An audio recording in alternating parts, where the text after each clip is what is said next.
Vamos que vamos, pessoal! Mais uma aula, mais uma semana aí. A gente vai falar agora um pouco sobre as ditaduras na América Latina no século XX, né? Então falamos um pouco aí sobre a independência da América Espanhola, né? A partir do século XIX para o XX, muitos vão pedir suas independências, né? Então a gente vai ver um pouquinho agora pós, né? Depois dessas independências, o que aconteceu? A gente vai falar um pouco sobre esse processo. Não vai ser uma aula longa, vai ser uma aula tranquila. Espero que vocês gostem. E no finalzinho vou falar aí as 7 piores ditaduras que nós tivemos nesse período aí, tá bom?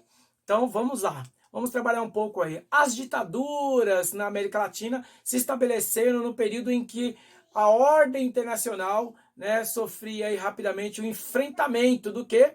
Da Guerra Fria. Então agora tem a Guerra Fria.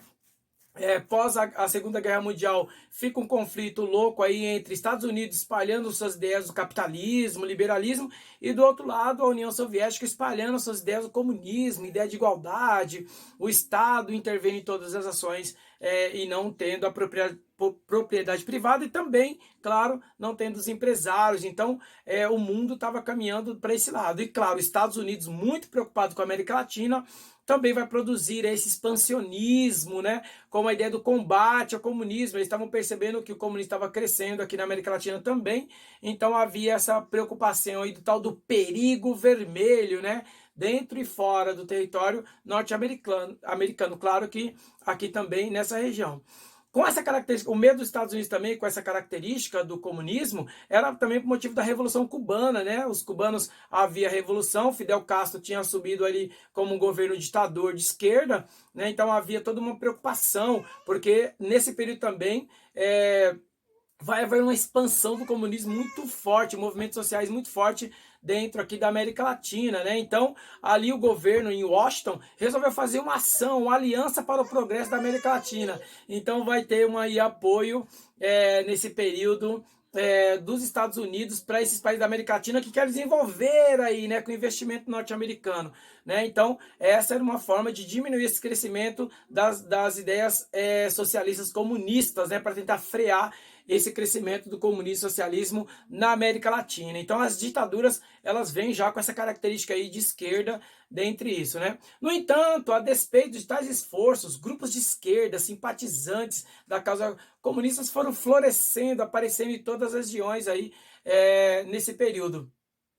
As forças conservadoras acabaram se mobilizando aí em algumas regiões, atendendo a demanda de diversos setores da sociedade civil. Então, apoiaram as instituições dos governos militares, né, através de golpes de Estado sucessivos. A América Latina assistiu, na década de 60 e 70, à ascensão de inúmeras ditaduras, claro, militares aí, ou com apoio militar. O que foi isso chamado? Foi chamado então de Operação Condor, né? Operação Condor de repressão, né? Então, se por um lado são evidentes as relações entre tais golpes militares e os interesses do capitalismo norte-americano, para o outro é igualmente também negável o apoio, né, por boa parte da população latino-americana a chegada do poder desses governos. Acreditava-se que somente através da administração forte, comandada pelo ímpeto militar ali, estaria então garantida, né, urgente a defesa contra a ameaça comunista e a ideia então forte da democracia, do liberalismo, da propriedade privada. Então esse marketing era muito grande. Não estou falando de hoje, não. Então havia uma campanha naquele período para que os militares assumissem com força para comandar o país e tal, para que não houvesse então a entrada e a chegada do comunismo. Nesse sentido, podemos verificar aí o espantoso número de movimentos civis que se proliferaram por toda a América Latina a favor de intervenções militares em boa parte do nosso continente. Muitos desses arquitetados por setores da classe média, empresarial, né, as oligarquias, a Igreja Católica, temerosos aí com o exemplo de Cuba, né, que viesse se espalhar por todas as nações vizinhas aqui. Né? Os governos militares latino-americanos mantinham entre si uma poderosa rede de comunicação, tanto que alguns, quando assumiu aqui do Brasil mesmo, muitos que foram expulsos acabaram sendo assassinados ou torturados em outros países, totalmente escondidos, ninguém sabia o que estava acontecendo, por causa dessa aliança, ou seja, essa ligação que eles tinham ali para expurgar toda essa oposição comunista da América Latina. É isso que foi chamado então de Operação Condor, né? Então, Isso foi essas alianças instituídas por tais regimes com a intenção de perseguir esquerdistas antipatriotistas, né? Antipatriotas subversivos aí.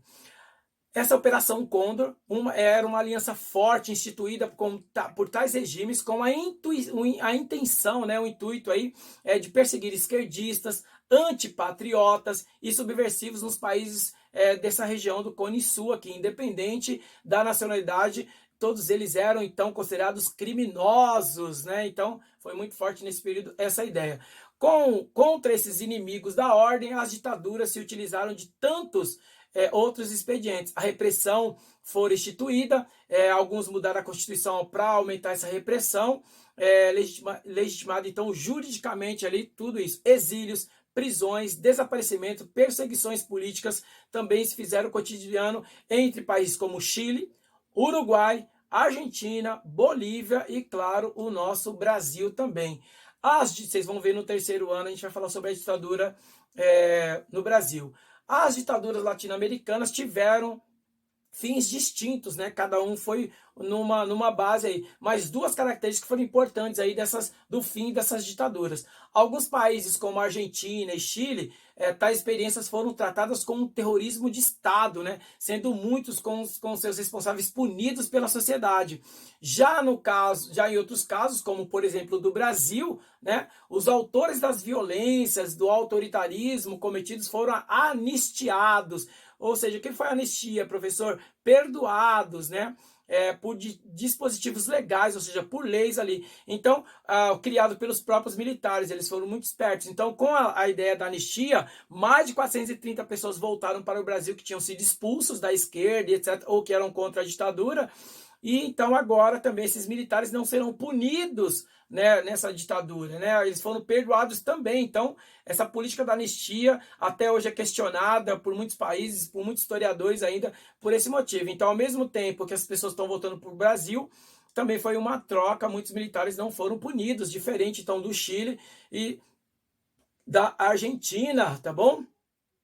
No Brasil, só para vocês terem uma ideia, em 2012, ainda era o governo da Dilma, já havia um bom tempo já com essa ideia de criar uma comissão da verdade, né? Para cumprir aí um papel importante de investigação de toda essa ditadura, de tudo que aconteceu. Falar também da Operação Condor, né? De todas as pessoas que desapareceram, que até hoje não se resolveu no Brasil e muitos lugares também da América Latina nessas ditaduras. A ideia não era, houve uma discussão muito grande, a ideia era acusar a direita e etc, acusar os estados, mas a ideia era buscar ali igualmente, elucidar essas questões contemporâneas da nossa história que ficou aí sem uma marca, sem um entendimento, né, sem uma busca de veracidade de todos esses acontecimentos, né? Então a Comissão Nacional aí, na verdade, só veio ser criada em 2012, que era o governo da Dilma, com o objetivo de investigar todas as violações cometidas contra os direitos humanos. Mas também não foi muito para frente, porque tinha toda essa preocupação.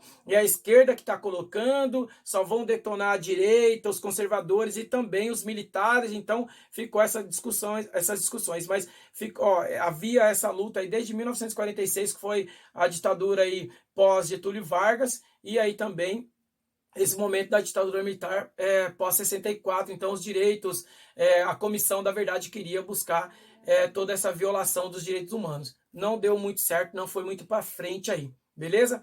E essas ditaduras elas foram acabando aos poucos, mas de qualquer forma as características do capitalismo e liberalismo se fortaleceram em boa parte da América Latina, outros caracterizados como uma esquerda forte, né, com as características mais socialistas, como por exemplo a Venezuela, né?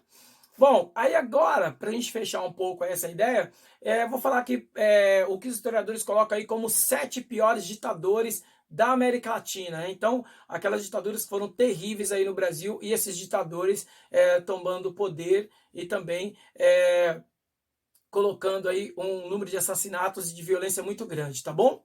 Vamos lá, o primeiro é o Anastácio Somoza, né? Então vou falar um pouco sobre esse ditador da Nicarágua, né? 1967, a Nicarágua então sofreu com esse ditador, ele ficou no poder por 50 anos, ele foi então tão influente que após a sua morte, os seus 2 filhos acabaram seguindo seus passos.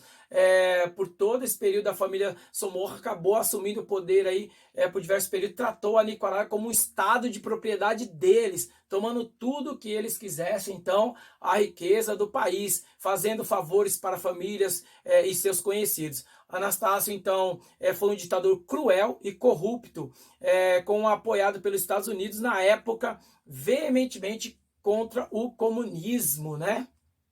O outro que eu quero colocar para vocês aqui é o Porfírio Dias, né? Esse ditador foi um general e herói de guerra, alcançou a presidência no México em 1876 para que sua renúncia acontecesse depois de 35 anos. Foi necessário a Revolução Mexicana, né? Para tirá-lo do poder. Dias, então, foi um ditador especial porque ele divide a opinião dos historiadores mexicanos. Olha que engraçado isso, se foi o melhor ou o pior presidente que o México já teve. No caso, ele foi o presidente ditador, né? Ele era bastante corrupto, enriqueceu vários de seus amigos a custos de classes menos favorecidas, o Porfírio Dias aí no México. O outro que eu quero falar para vocês é muito famoso, né? Como a Costa e Silva aqui no Brasil, Castelo Branco. Esse também foi muito famoso, que é Augusto Pinochet, um dos nomes mais conhecidos entre os ditadores. Foi um ditador do Chile. Pinochet, então, tomou o controle em 1973, através de um golpe que depôs o líder de esquerda Salvador Allende, né? Nos quase 20 anos que ele governou o país, ele foi responsável pela morte de milhares de líderes de esquerda e comunistas. O governo Pinochet é conhecido pela crueldade como tratou a população do Chile. Este é o Rafael Carrer, na região da América Central. Ele foi marcado, né? A história da região foi marcada aí na Guatemala por derramamento de sangue muito grande. Ele foi ali criador de porcos, mas pegou em armas, ajudou nas revoluções, ele conseguiu fortalecer o exército, os seguidores, mas ele acabou assumindo a presidência em 1838. E aí ele governou o país por 27 anos. Então todo aquele guerrilheiro, aquele que ajudou nas revoluções ali da Guatemala, acabou se tornando um grande líder ditador nesse período. Ele governou o país por 27 anos até sua morte. O Carrera então, foi responsável por estabilizar a nação em época de crise, mas ele foi um ditador que aboliu algumas liberdades do povo da Guatemala, né? Então, Rafael Carrer foi esse ditador da Guatemala, tirou muita liberdade do povo e acabou com essas consequências sendo um grande e terrível ditador da América Latina. O outro que nós queremos falar aqui é o Eloy Alfaro, né? Ele foi presidente do Equador de 1895 a 1901 e depois de 1906 a 1911 ele também era bem influente, mesmo no período em que não estava no governo. Alfaro defendia um Estado laico e queria manter os direitos civis dos equatorianos. Com suas ideias progressistas, ele foi tirano, né? E que não gostava de ser contrariado, por isso matou muita gente. Ele reprimia todos seus oponentes e chamava o exército toda vez que sofria alguma briga, alguma controvérsia política ali, ou alguma pessoa contra ele. Ele foi morto por uma multidão enfurecida que não aguentava mais o governo dele e das coisas terríveis que ele fazia em 1912. O sexto aqui, o nosso penúltimo ditador aqui, é o Jorge Rafael Videla, né? Foi um general argentino que comandou o golpe militar no país. A ditadura argentina foi a mais sanguinária ditadura militar da América do Sul. Foram 30 mil civis assassinados pelo regime. O ditador Videla acreditava que estava realizando uma missão divina. Olha que loucura, né? Então ficou marcado aí na história argentina. E o último que nós queremos falar aí, considerado pelos historiadores, por pesquisadores, os piores, né, os 7 piores ditadores da América Latina, é o Fidel Castro, né? Então o Fidel Castro, esse sim é o nome que vem à cabeça de todo mundo quando se pensa num ditador. Fidel Castro foi considerado o maior ditador reinante. Ele foi primeiro-ministro de 1959 a 1976 e depois presidente de 1976 a 2008. Cuba continua a ser um estado ainda com uma ideia de partido único aí comunista. Há uma luta, a família Castro é muito poderosa, o irmão dele ficou no poder. Em 2018 teve eleições, mas uma eleição totalmente manipulada e questionada por historiadores e jornalistas do mundo todo, né? Mas ele foi conhecido por atribuir toda a luta aí contra os Estados Unidos, né? E foi uma família poderosa, o cara dominou por muitos e longos anos aí esse poder, né? E aí a Cuba está passando por uma transição que ainda a família Castro ainda tem um domínio e por isso que ele ficou muito conhecido aí. Também há torturas, há violência em calabouços, pessoas que tentavam fugir de Cuba que eram presos por ele, torturados, né? Então, até hoje ainda existem essas condições aí e essa fala ainda na história de Fidel Castro, apesar que muita gente aqui, principalmente aqui no Brasil, a esquerda, né, tanto que a direita costuma dizer que a Disneylândia da esquerda brasileira fica em Cuba, né? Cuba é a Disneylândia da esquerda brasileira, que os caras da esquerda amam demais todo o governo de Fidel Castro, né? O Lula já fez parceria com o governo de Fidel Castro no seu governo. E aí tem todas essas discussões ainda atual, mas ele é considerado um dos 7 piores ditadores da América Latina. Aos poucos essas ditaduras foram sendo desfeitas, a ideia de democracia ela acabou se fortalecendo aí por longos períodos, alguns permaneceram com característica ainda muito forte de esquerda. A Venezuela é a história real que a gente está vendo agora, contemporânea, toda essa concepção de uma ditadura muito forte de esquerda, né? Agora as coisas parecem se inverteram, e aí ainda há uma grande discussão sobre isso. É uma ditadura? Não é a ditadura? Ele é um governo tirando, né? Então há uma grande questão aí que agora para nós aqui, que está sendo mais discutido, é a Venezuela, beleza?